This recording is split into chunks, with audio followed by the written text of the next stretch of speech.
Estimados ouvintes da Rádio Jubilado de São Tomé e Príncipe, muito boa tarde. Pedimos desculpa pelo atraso da nossa edição da rubrica Conhecendo o Clima para Agir, projeto cumprindo as promessas climáticas. Como havia feito referência, hoje iríamos ainda abordar diversos assuntos do que toca a esta temática sendo debatida ao nível mundial. E para esta edição,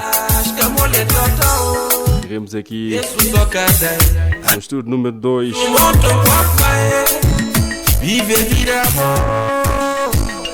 nesta casa de rádio,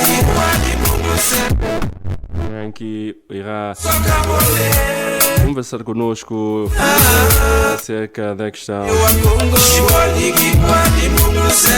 da mudança climática no setor da agricultura.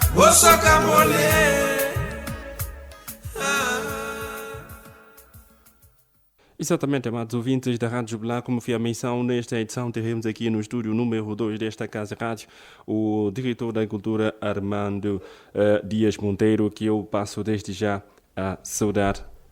Muito boa tarde, Sr. Armando Dias. Boa tarde, caro jornalista. Seja bem-vindo mais uma vez à nossa edição do nosso e vosso programa, Conhecendo o Clima para Agir. E gostaria de já, sem mais demora, colocar-lhe a seguinte questão. Como é que pode-se considerar os sectores da agricultura e pecuária para a contribuição nacional dos gases de efeito de estufa? Sim, muito obrigado já agora pelo convite.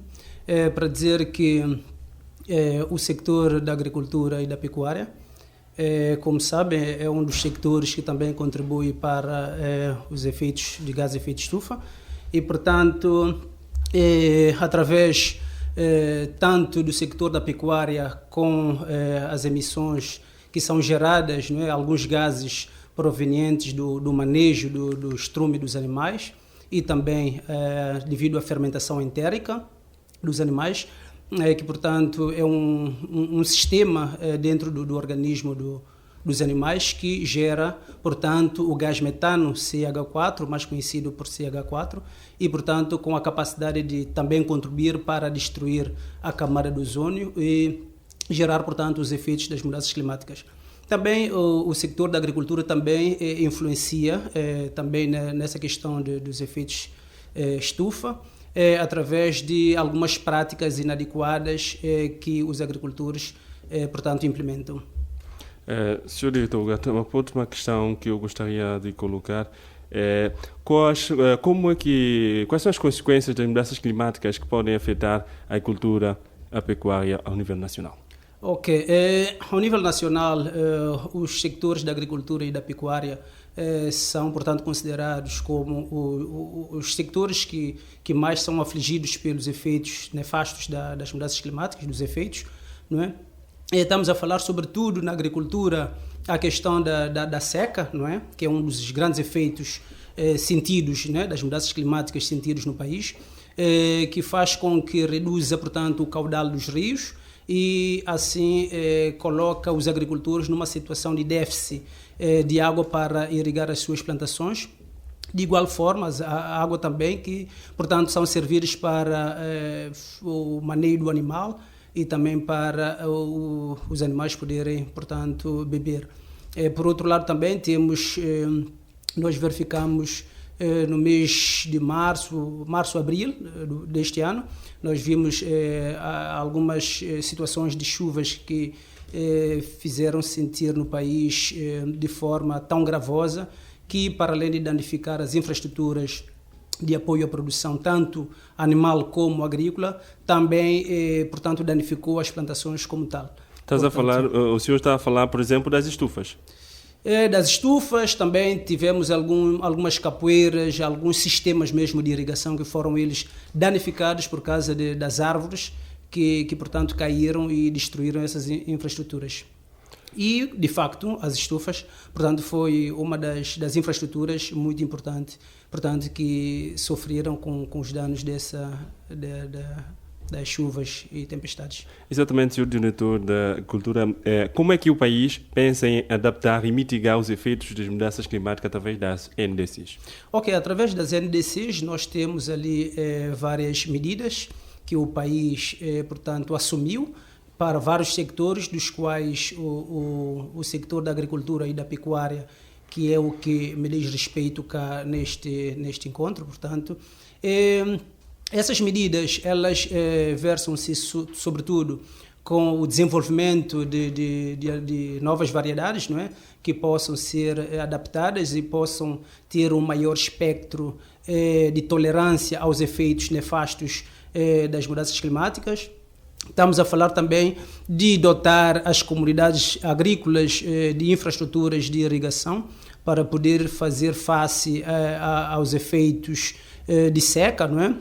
Em estruturas como represas, não é? Depósitos, barragens, e neste caso o Ministério da Agricultura já tem em curso alguns estudos para a construção de algumas barragens para justamente termos água suficiente para podermos desenvolver os sistemas de irrigação para as comunidades agrícolas. Realçando uma das medidas de adaptação previstas nas NDCs do país para esta área, por que é tão importante reduzir o uso de fertilizantes azotados na agricultura?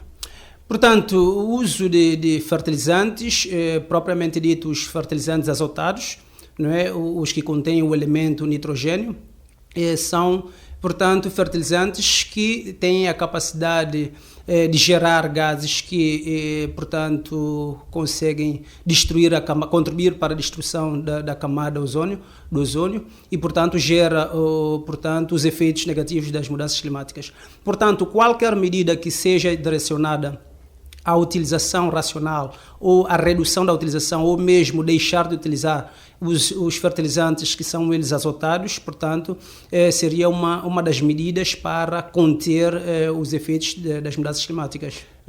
Antes de deixar a minha pergunta, eu gostaria mesmo de saber, e para os ouvintes também poderem estar um bocadinho mais elucidados, o que são os fertilizantes azotados? Os fertilizantes azotados são fertilizantes que contêm o nitrogênio, o azoto, o N, que é um dos elementos importantes para o crescimento das plantas. Quando nós falamos dos adubos, os adubos ou fertilizantes, eles contêm, na verdade, elementos que são importantes para o crescimento das plantas.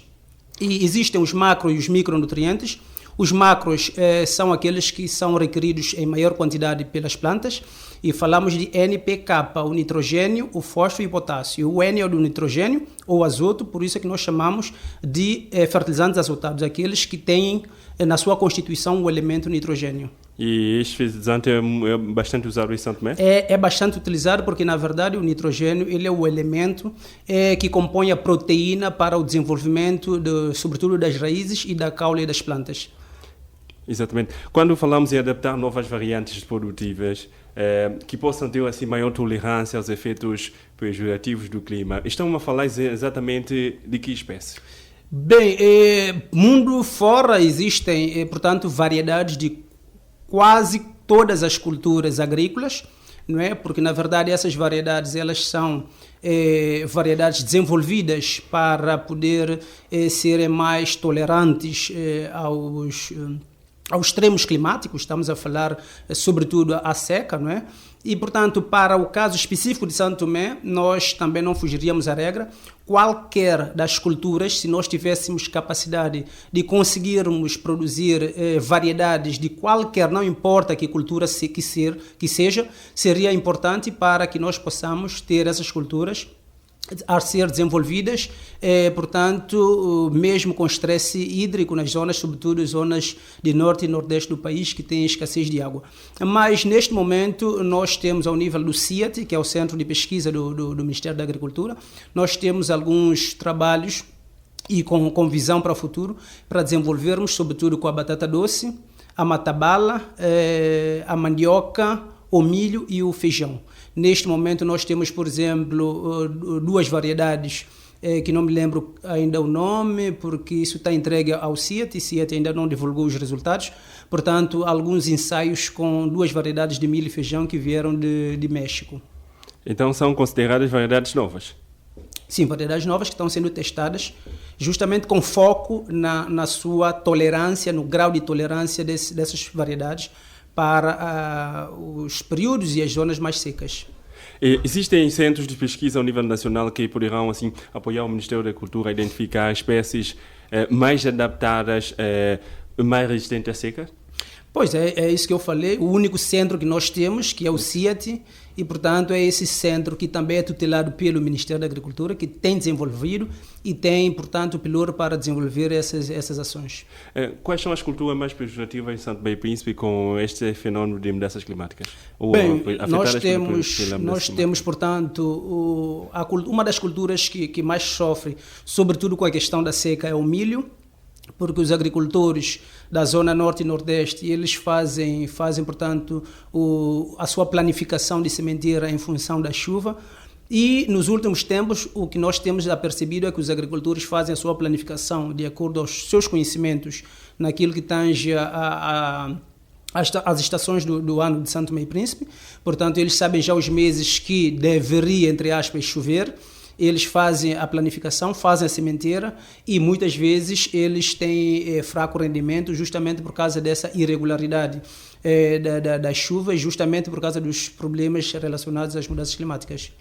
E nós também temos as hortaliças que, como sabe, todos nós choramos os preços das hortaliças, sobretudo na época de chuva, porque as hortaliças elas são espécies, são culturas bastante sensíveis, são tenras, são bastante, digamos assim, gostosas para os insetos e as pragas, e portanto, esses organismos nocivos a esses tipos de plantas são, portanto, mais facilmente são disseminados na época da chuva.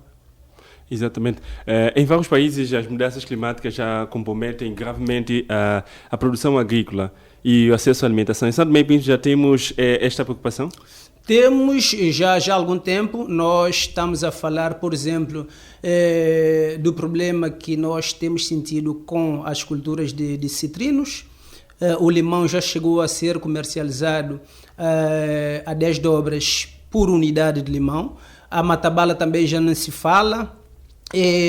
Portanto, essas culturas são culturas que estão sendo fustigadas, sobretudo por causa de pragas e doenças, e nós ainda não existe um estudo aprofundado da parte, por exemplo, da matabala, mas do citrino nós já sabemos que é uma praga chamada psila africana dos citrinos.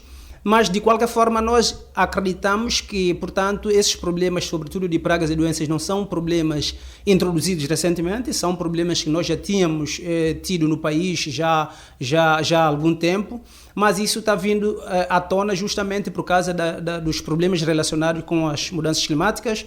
Estamos a falar que os agricultores, e não só, as pessoas têm tido uma atitude muito negativa com relação à nossa floresta, tem abatido de uma forma muito anárquica as árvores, e isso tudo contribui para que esses problemas comecem a vir à tona. E nós acreditamos seriamente que isso tem sim relação com as mudanças climáticas.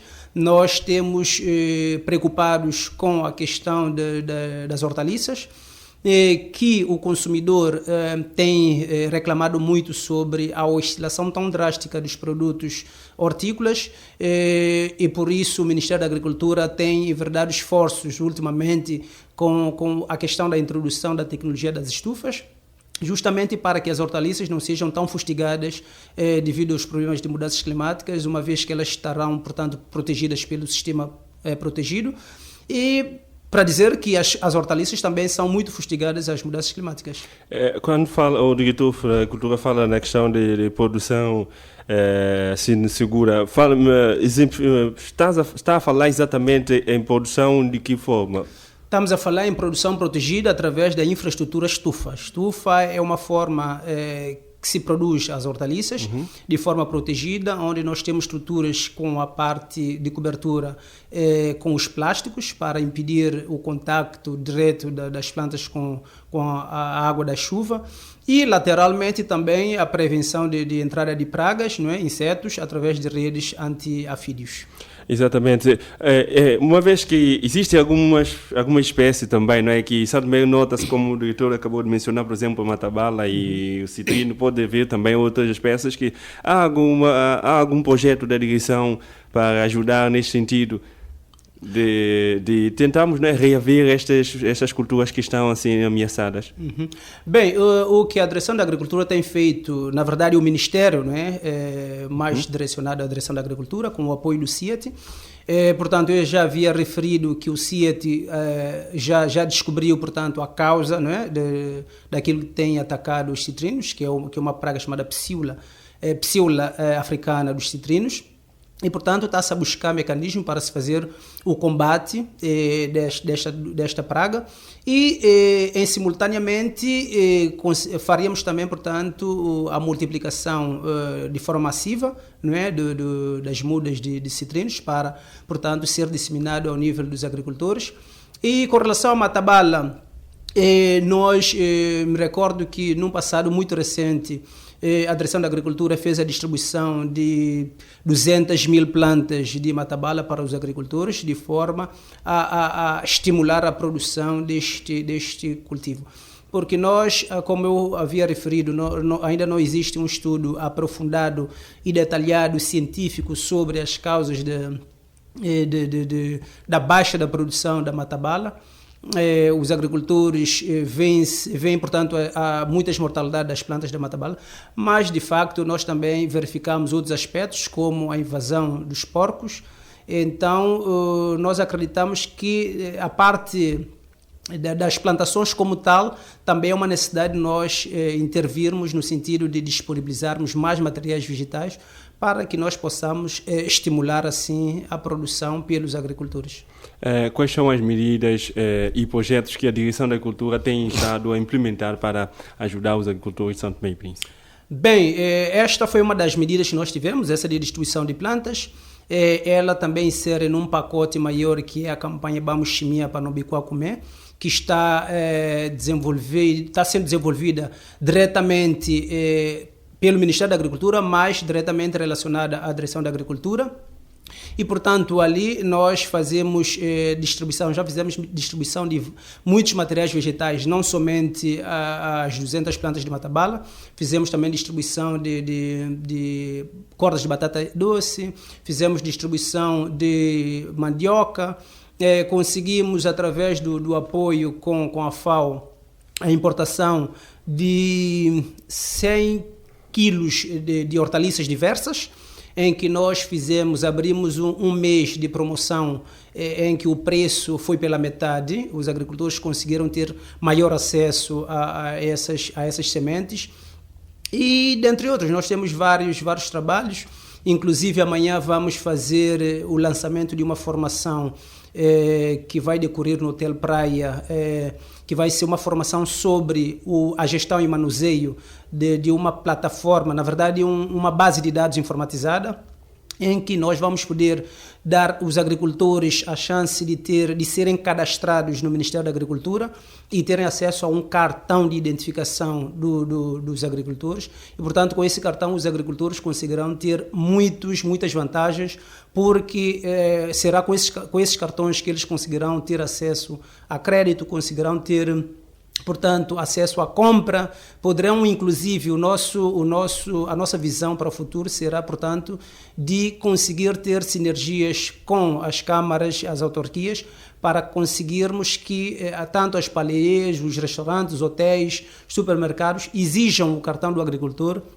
antes mesmo de efetuar a compra dos produtos da agricultura. Portanto, isso seria uma grande vantagem que os agricultores teriam em ser cadastrados, onde nós conseguiríamos ter, para além do cadastro dos agricultores, nós teríamos também registro das produções e dos preços, e com essas informações o Ministério da Agricultura e outros parceiros terão também grande probabilidade de apoiar de forma mais certeira os agricultores perante um cenário que teremos disponíveis no Ministério, os dados muito significantes que nos irão apoiar no delineamento de melhores políticas para a melhoria da vida dos agricultores.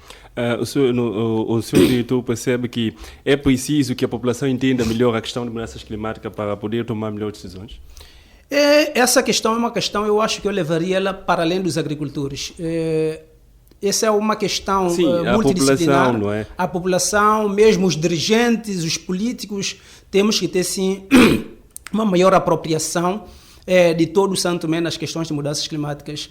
Os agricultores, nas conversas com os agricultores, temos percebido que até os agricultores mesmo, que são, portanto, a camada que utiliza a terra como meio de sustento, que muitas das vezes as suas ações comprometem também os problemas com as mudanças climáticas, mas nós temos percebido que até os agricultores estão percebendo realmente que existe uma correlação entre as más práticas agrícolas, os cortes exagerados das árvores, com esses problemas que nós temos tido com as mudanças climáticas, irregularidade da chuva, seca prolongada. Então, tudo isso os agricultores têm visto realmente que existe uma correlação. Mas, contudo, há uma necessidade de que os agricultores apropriem mais, não é? E por isso temos que investir muito em campanha de sensibilização, de esclarecimento daquilo que é a tal mudanças climáticas, os tais efeitos das mudanças climáticas.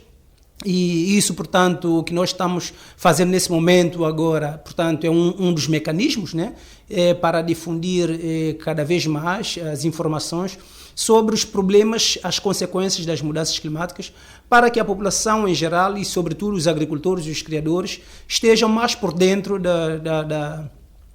dessa questão, dessa problemática das mudanças climáticas.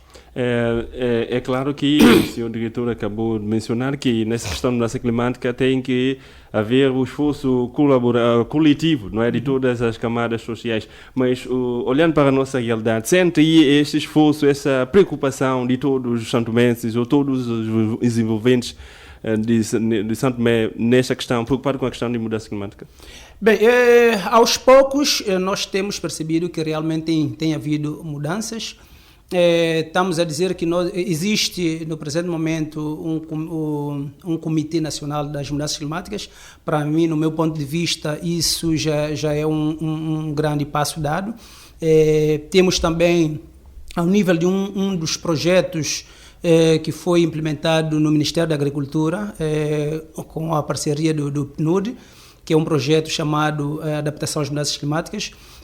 Fez-se, portanto, elaborou-se os planos distritais de adaptação às mudanças climáticas. E não só nesse projeto, houve também um outro projeto sobre mudanças climáticas, que também fez o similar. Portanto, eu acho que isso demonstra claramente que o país se preocupa com a questão das mudanças climáticas. Nós fomos um dos primeiros países. Eu venho hoje justamente hoje de um ateliê sobre as mudanças climáticas, em que eu tive a informação pelo diretor-geral do ambiente, o engenheiro Lourenço Monteiro, de que São Tomé e Príncipe foi um dos primeiros países a submeter a sua NDC, que são, na verdade é um documento onde os países espelham as suas medidas estratégicas para a adaptação das mudanças climáticas e para a mitigação.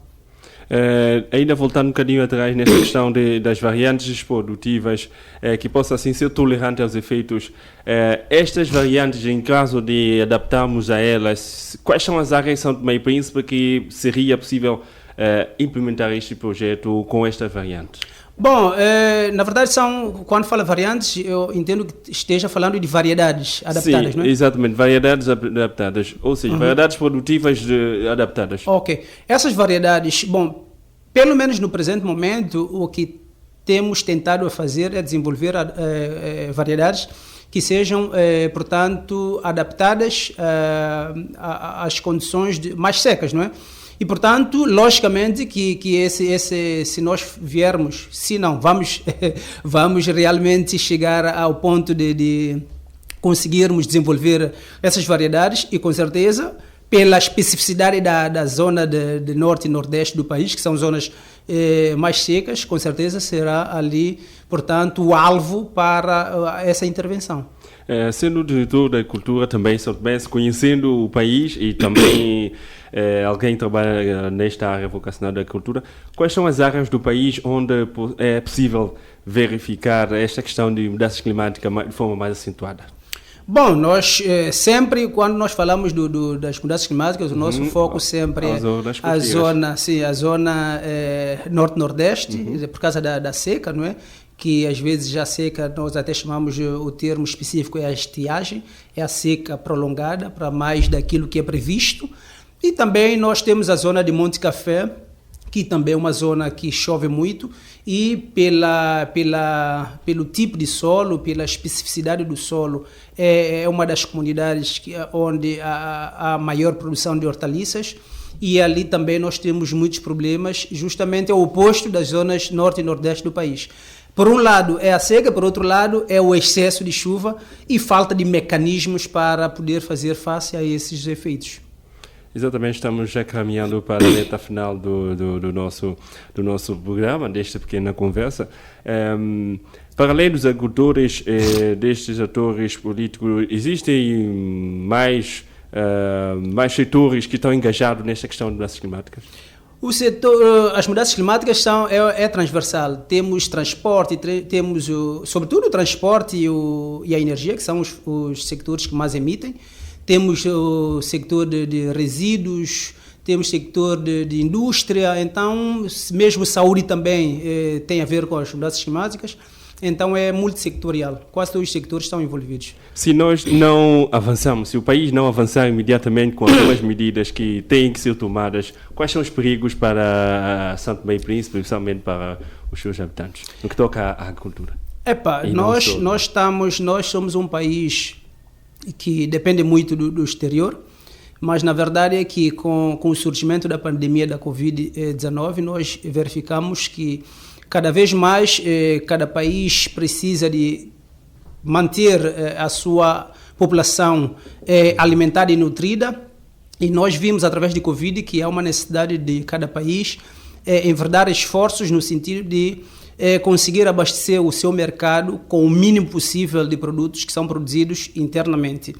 E nós verificamos que São Tomé e Príncipe nós temos condições para conseguirmos produzir bens alimentares, sobretudo os bens que fazem parte da nossa dieta alimentar.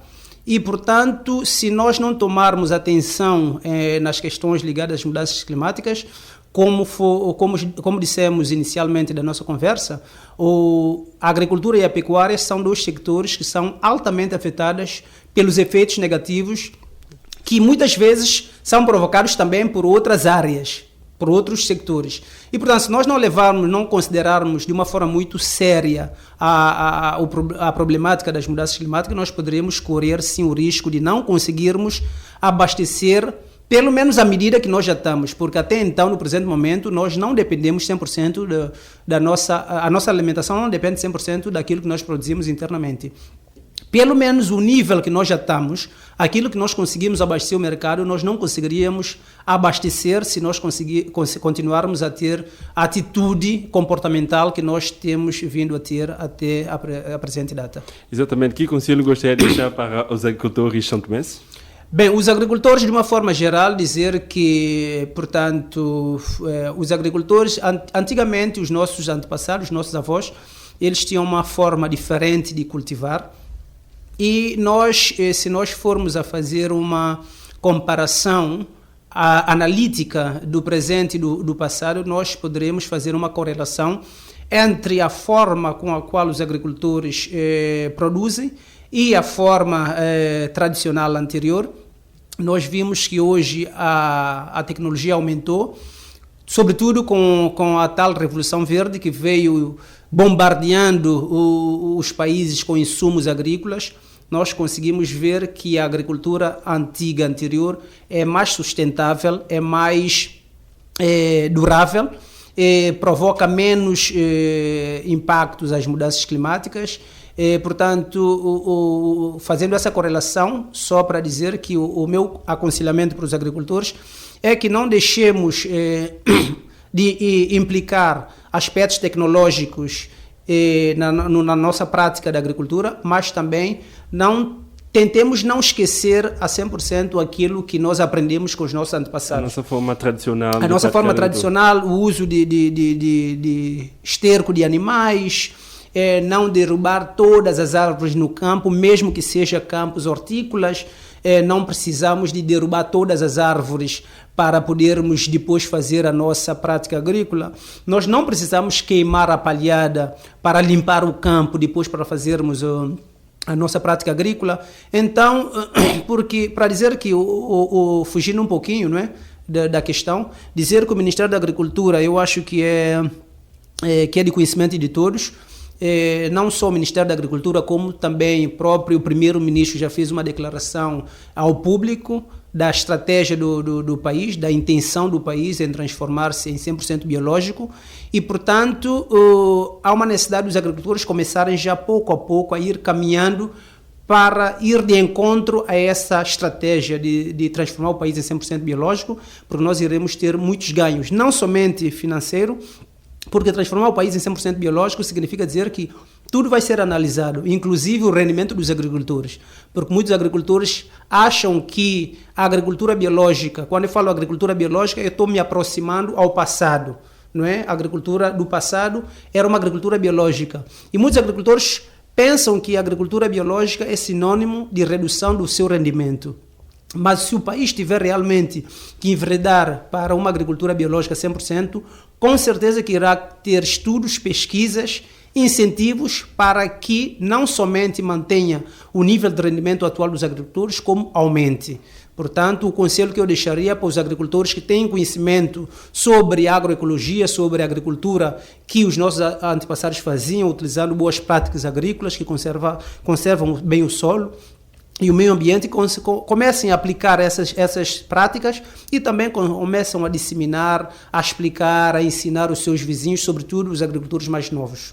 Ok, senhor diretor da Cultura, Armando Monteiro Dias, muito obrigado por ter cá estado. Não sei se quer deixar as últimas palavras, já que estamos já a fechar o nosso programa.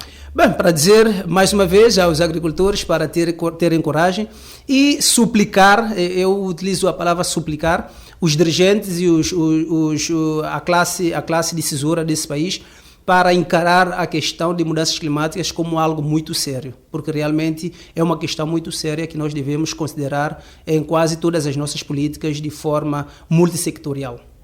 Ok, muito obrigado ao diretor da Cultura, Armando Monteiro Dias, por ter cá estado conosco. E obrigado a todos os ouvintes pela preferência. Este programa voltará assim a se epoar com reposição na quinta-feira.